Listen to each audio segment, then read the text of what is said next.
14 days ago, Venezuela was a failed state with oil it could not sell. Today, the United States is selling that oil for it, $500 million worth, with the money sitting not in Caracas, not even in Washington, but in bank accounts controlled by the US government, some of them in Qatar. This is not sanctions, this is not aid, this is something far more radical. After the arrest of Nicolas Maduro, President Trump made a stunning declaration. The US would run Venezuela's oil sector, market up to 50 million barrels, and decide when and how the money goes back to the Venezuelan people. No court access, no creditor claims, no compensation for past losses. If you think this sounds unprecedented, you're right. And if you think it raises uncomfortable questions about power, law, and control, you're already thinking in the right direction. If this kind of analysis matters to you, stay with me. Because to understand what's really happening here, we have to step back and define the problem itself. And that's where we go next. At its core, this is not just an oil deal. It is a question of who governs when a state collapses and what replaces sovereignty in the vacuum. Venezuela owes up to $170 billion to bondholders, oil companies, and creditors. That debt is precisely why rebuilding has been impossible. Any dollar that flows in risks being seized the moment it lands. So the Trump administration chose a different route. Take control of the revenue before it ever touches Venezuela. The United States sells the oil. The United States holds the money. And the United States decides how and when it is distributed. The Treasury calls itself the banker. The White House calls it a historic deal. Critics call it legally dubious, but strip away the rhetoric and a clearer structure appears. This is an experiment in external economic trusteeship using sanctions, oil markets, and financial plumbing as tools of governance. To see why Washington believes this is necessary and why it believes it can work, we have to understand how Venezuela arrived at this moment in the first place. That story begins earlier than most people think. Venezuela's crisis did not begin with Maduro's arrest. It began with a structural trap that oil states fall into again and again. When oil dominates an economy, politics stops responding to citizens and starts responding to price cycles. High prices mask dysfunction, low prices expose it brutally. Over time, institutions hollow out because the state no longer needs taxpayers, it needs barrels. Venezuela built its system on that logic. Oil funded everything. And when production collapsed, so did governance. Debt piled up, infrastructure decayed, sanctions tightened, and eventually Venezuela reached a point where even recovery became impossible, not because resources were missing, but because any recovery would immediately be claimed by creditors. That is the context Washington is responding to. Not chaos, but paralysis. The US conclusion was stark. Leave Venezuela alone, and nothing moves. Touch it directly, and at least something flows. But history shows that when outside powers step in to manage an economy, unintended consequences follow fast. And the first shock in this experiment came sooner than expected. The first shock came not from Caracas, but from Washington itself. With a single executive order, President Trump moved to block courts and creditors worldwide from touching the oil revenue. Decades of international claims were in effect frozen out. Bondholders were told their losses were their own fault. Oil companies were told not to look backward. This was not a legal tweak, it was a declaration of hierarchy. Sovereign debt, contract law, arbitration, all were subordinated to a geopolitical objective. The message was unmistakable. Power would move faster than precedent. For Venezuela's interim leadership, cooperation became the price of survival. Delcy Rodriguez's team complied fully, according to U.S. officials, because sanctions and access to oil sales gave Washington leverage no creditor could match. And then came the detail that triggered alarm bells. The money would not just be held by the U.S., some of it would be parked in Qatar.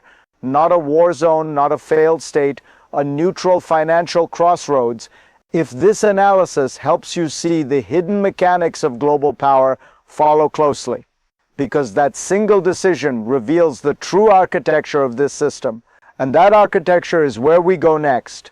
On the surface, this looks like a technical choice.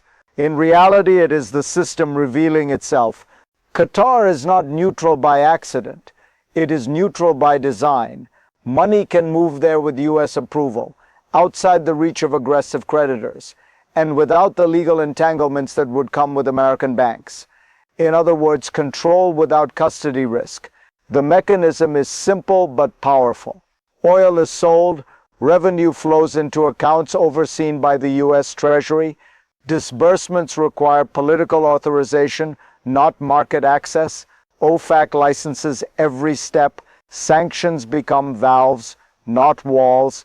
This is why Trump's advisors speak confidently about leverage. As long as oil flows, Washington governs the tempo of Venezuela's recovery. But systems like this carry a hidden vulnerability. They replace market discipline with administrative judgment, and that opens the door to the oldest problem in political economy: corruption through discretion. Veterans of the Iran oil escrow system remember how it failed, not loudly but quietly, through kickbacks, shell suppliers, and politicized approvals. That risk is already visible here, and it leads directly to the next rupture. The second rupture is not hypothetical. It is already being anticipated. Once money is held, someone must decide how it is spent. Wheat, fuel, infrastructure contracts. Each request sounds humanitarian. Each approval creates opportunity. And as former US officials warn, corruption does not arrive in crates, it arrives in invoices. A Venezuelan authority asks for grain. A supplier appears. A quiet kickback follows. This is why the Treasury insists it is only the banker, not the decision maker. But that distinction collapses under political pressure. Every disbursement becomes a judgment call. And judgment in geopolitics is never neutral. Inside Washington, alarms are already sounding. Democrats question the legality of offshore accounts controlled by a president. Senators warn of subpoenas.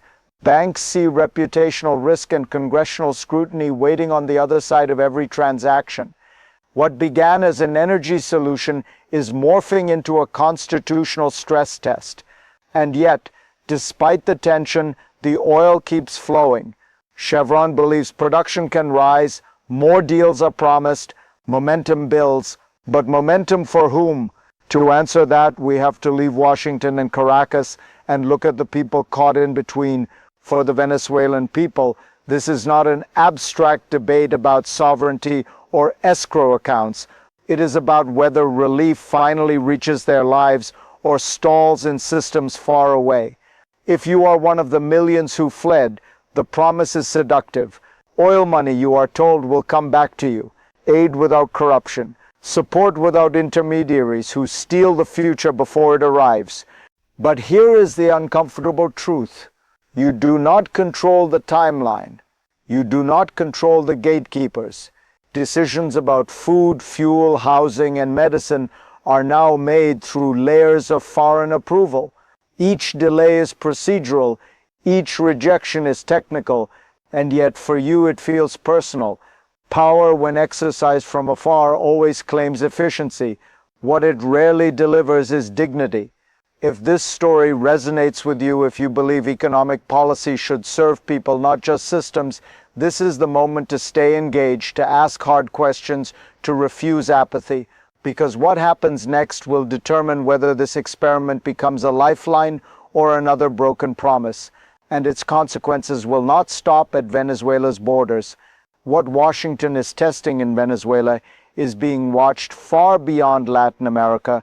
If the model works, if oil can be sold, revenues controlled, creditors sidelined, and instability contained, it becomes a template, not for democracy promotion, but for resource-based crisis management.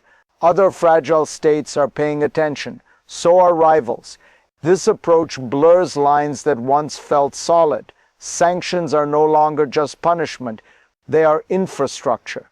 Financial systems become instruments of foreign policy, not neutral platforms, and energy markets turn into tools of administrative governance. All of this lands in a world already tense. China studies the mechanics, Russia notes the precedent, middle powers see both opportunity and risk, because if sovereignty can be suspended for Venezuela, it can be redefined elsewhere. Even allies feel the tremor. Questions about offshore accounts, legal authority, and political discretion do not stay contained. They reshape trust in the system itself. The global order does not collapse all at once. It evolves through exceptions that quietly become rules. And that brings us to the most important question of all. What happens next? The future of this experiment splits into three paths, and none are clean. In the first, the optimistic scenario, control breeds stability. Oil revenues are released carefully, basic goods arrive, production rises, trust slowly begins to return. Venezuela does not become free overnight, but it becomes functional. External control fades as institutions rebuild.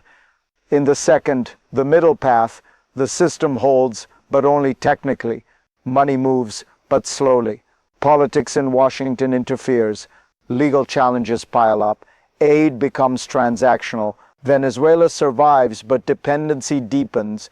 Governance improves just enough to avoid collapse, never enough to stand alone.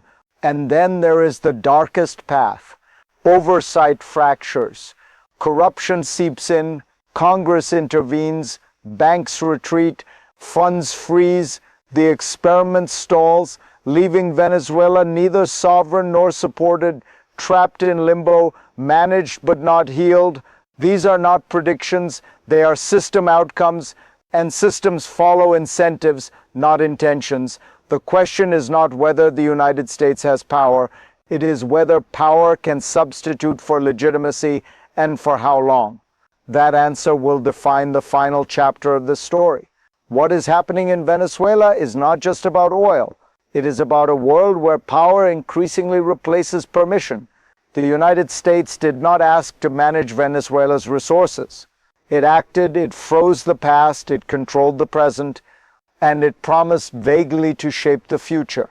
For some, that feels like rescue. For others, like occupation by spreadsheet. But here is the deeper insight. When systems break badly enough, the choice is no longer between sovereignty and intervention. It is between managed survival and unmanaged collapse. That is the trade the Trump administration has put on the table. Whether it succeeds will depend not on barrels sold or accounts balanced, but on restraint, on transparency, on whether those who hold the levers remember the people waiting on the other side. If this analysis helped you see the world more clearly, don't stop here. Share it, question it, challenge it, and stay with this conversation, because this model, if it holds, will not remain an exception. It will become the future. And the next story may involve a country much closer to home.